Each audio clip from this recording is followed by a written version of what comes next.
변방 목사의 아침 묵상 2022년 12월 1일 목요일 아침입니다. 오늘은 출애굽기 1장 1절로 7절 말씀을 통해서 언약을 성취하신 하나님, 이런 제목으로 말씀 묵상의 은혜를 나누겠습니다. 오늘 목회사관학교 종강부흥회가 있습니다. 전 이사장님이신 우리 천양교회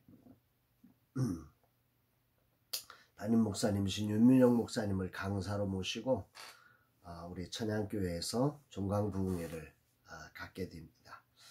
저희가 종강부흥회를 하는 이유가 있습니다. 한 학기 동안 머리로 배운 지식이 세상을 바꿀 수 없기에 머리로 배운 지식이 아니라 성령의 기름 부어진 그런 지식이 되기를 소망하면서 종강부흥회로 모든 학기를 마치게 됩니다. 주님이 자리를 기름 부어 주시기를 소망합니다. 모든 사관생도가 성령의 충만함으로 또 각자에게 주신 은사와 달란트들이 새롭게 무장되는 시간이 되기를 간절히 소망합니다. 섬기시는 강사님과 교회 위에도 동일한 은혜로 함께 하시기를 원합니다. 이제 오늘부터 구약의 역사서 중에 출애굽기를 다시 묵상합니다. 선지서를 마감하고 이제 역사서로 다시 돌아와서 두 번째 책 출애굽기를 묵상하면서 후반전, 저의 삶의 전반전에서 있었던 세상적인 것들이 다시금 출애굽하며 하나님의 온전한 백성으로 세워지는 시간이 되기를 소망해 봅니다. 오늘 어떤 말씀으로 인도하실까? 본문에는 출애굽한 이스라엘의 9세대의 모습과 새로운 세대가 겹쳐지는 장면으로 이제 출애굽기를 출발하고 있습니다. 5절 말씀, 야곱의 허리에서 나온 사람이 모두 70이요 요셉은 애굽에 있었더라. 요셉의 초대로 이제 야곱을 비롯한 형제들이 모두 애굽으로 와서 애굽에 머물러 살게 된 거지요.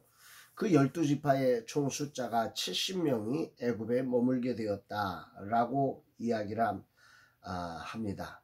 그리고는 바로 이어서 9세대의 죽음을 선언함이 출애굽기의 시작이라는 사실을 기억해 봐야 합니다. 6절, 요셉과 그의 모든 형제와 그 시대의 사람은 다 죽었고. 인생은 죽음과 태어남이 있죠. 영원할 것 같은 요셉의 시대지만 요셉의 시대는 지나갑니다. 그 시대의 사람은 다 죽었고 이제 나는 후반전 내려감을 시작했지만 분명한 것은 이 땅에서 떠나는 죽음의 자리가 있다는 거죠. 그래서 후반전도 주님의 뜻대로 가야 합니다. 그러면서 오늘 본문은 이렇게 서론을 끝냈습니다. 7절, 이스라엘 자손은 생육하고 불어나 번성하고 매우 강하여 온 땅에 가득하게 되었더라. 70명으로 시작한 9세대가 다 죽었다는 소식은 분명 암울하고 안타까운 현실입니다. 그러면 그 다음 새로운 세대는 어떤 모습이어야 합니까? 이제 다 죽었으니 이제 침체의 모습으로 드러나야 되는데 새로운 세대가 전혀 다른 희망적인 모습을 보여주고 있습니다. 생육하고 번성하고 매우 강하고 그 온 땅에 가득하게 되었다는 것입니다. 출애굽기를 시작하며 성경은 하나님의 언약이 어떻게 실현되었는지를 선언하면서 출애굽기를 출발시키고 있다는 사실을 주목해야 합니다. 70명이라고 하는 보잘것없는 숫자로 시작된 이스라엘 백성들의 애굽의 삶, 그것도 이제 9세대 권자에 있던 요셉도 죽어버렸습니다. 그래서 힘없는 이제 9세대의 삶은 그렇게 다 죽었습니다. 그런데 그렇게 죽었는데 그들이 매우 강하고 생육이 번성해서 온 땅에 아주 강력함으로 가득하게 되었다. 이것은 정말로 이 언약을 성취하시는 하나님의 능력을 표현한 아주 멋진 표현이라고 생각됩니다. 무력함이 가득한 게 아니라 매우 강하여서 온 땅을 덮고 있다. 이 말 정말 감동입니다. 먹을 것 없어 힘들어 고향을 버리고 애국까지 온 가족이 아닙니까? 그것도 가족들 간에 갈등과 오해와 상처가 있던 가정 아니었습니까? 이런 가정이 오늘 매우 강하게 애굽 온 땅에 가득하게 되었다는 이 놀라운 말씀이 전율을 일으키며 감동으로 들려지는 아침입니다. 언약을 성취케 하시기 위해 전능하신 그 능력으로 이 무력한 가족에 힘을 주시고 길을 여시고 축복하신 하나님의 일하심을 묵상하는 아침입니다. 9세대의 죽음은 요셉의 권자가 주는 힘의 보호가 끝이 남을 선언하는 것입니다. 그래서 불안하고 더 안전한 조치가 필요한 것 같은데 하나님은 놀랍게도 그 새로운 세대를 축복하사 요셉의 보호보다 더 강력한 보호와 인도와 축복하심으로 이들을 애굽 온 땅에 매우 강력한 노숙으로 가득하게 만드셨음을 찬양하며 영광을 올려드리게 됩니다. 이제 종각을 통해 8기를 졸업시키고 새로운 10기를 입학시켜야 하는 또 하나의 교체가 이루어지는 순간입니다.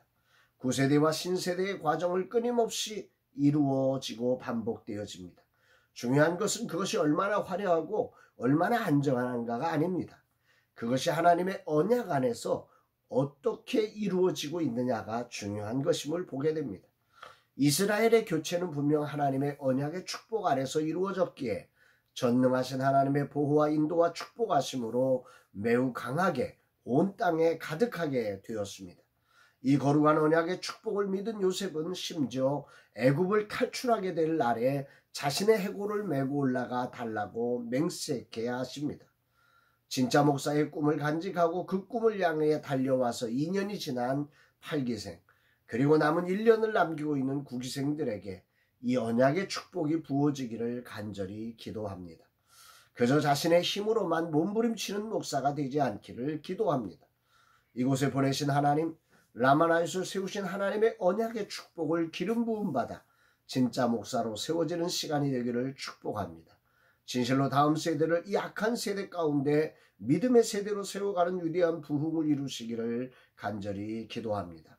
오늘 나도 모르는 시간 언약의 축복을 놓치고 더 잘하고 더 열심히 더 좋은 것을 주려고만 했던 내 모습을 돌아보게 됩니다. 아무리 좋은 권자를 가져도 그것은 사실 사라지는 것들 뿐입니다. 진실로 요셉이 주어야 하는 것은 자신의 자리가 가진 언약의 축복 속에 있는 인큐베이터 역할에 불과했습니다. 언약대로 애굽으로 이끌어 그곳에서 고통하며 한민족으로 성장하는 자리의 역할이었을 뿐입니다. 그리고 그것은 떠나야 할 자리였습니다. 목회사관학교는 사역자들의 리모델링의 자리여야 합니다. 이들을 만족하게 하는 자리가 아니라 이들이 진정한 언약의 주체로 세워져 가도록, 아니 그런 백성을 세우도록 하는 자리여야 하는 것입니다. 아멘입니다. 오늘 아침 언약을 성취하시는 전능하신 하나님을 묵상하며 또한 목회사관학교를 세우신 하나님의 뜻을 묵상하게 하심에 감사드립니다. 그렇습니다. 이곳은 초라한 곳입니다. 그러나 이곳을 통해 하나님은 새로운 세대를 만드시는 분이십니다. 한 사람을 한 가문으로 만드시고 또 그 가문을 한 나라와 열방으로 만드시는 나의 주 나의 하나님을 찬양합니다. 약속의 땅에 버티지도 못하고 분열하며 결국은 물러났던 이들이지만 언약을 붙들고 있었기에 이들은 다시 일어날 수 있었습니다. 이들은 다시금 놀라운 하나님의 꿈을 이루는 자로 서게 되었습니다. 언약을 성취하시는 하나님의 능력과 사랑과 지혜는 참으로 놀랍습니다. 오늘 아침 내가 잃어버렸던 이곳을 세우신 하나님의 그 크심과 강함과 지혜를 다시금 묵상하며 나의 어리석음과 약함을 회개합니다. 주님, 다시금 나를 부르신 당신 앞에 섭니다. 그리고 다시금 힘을 냅니다. 주님, 이 종을 어루만져 주소서. 이 종이 다시금 일어서게 하시고 주님의 뜻을 이루게 하옵소서. 한없이 연약하며 다시 애굽으로 내려온 자가 바로 저임을 고백하며 이곳에서 주님의 언약의 축복을 이루며 라마나의 선교를 통해 이루시기로 작정하신 주님의 뜻을 이루는 인큐베이터로 온전히 쓰임받게 하옵소서 고백하는 아침입니다. 사랑하는 여러분, 여러분들의 삶도 그렇게 있다가 사라지는, 그럴 수밖에 없는 연약함을 가진 존재가 저와 여러분 인간이라는 존재의 한계입니다. 우리에게 주어진 자리, 이 언약의 축복을 소유하고 살아감으로 정말 주님의 사명을 이루고 주님의 크심과 강함과 위대하심이 경험되는 아름다운 삶 되시기를 주의 이름으로 축복합니다. 사랑합니다, 여러분.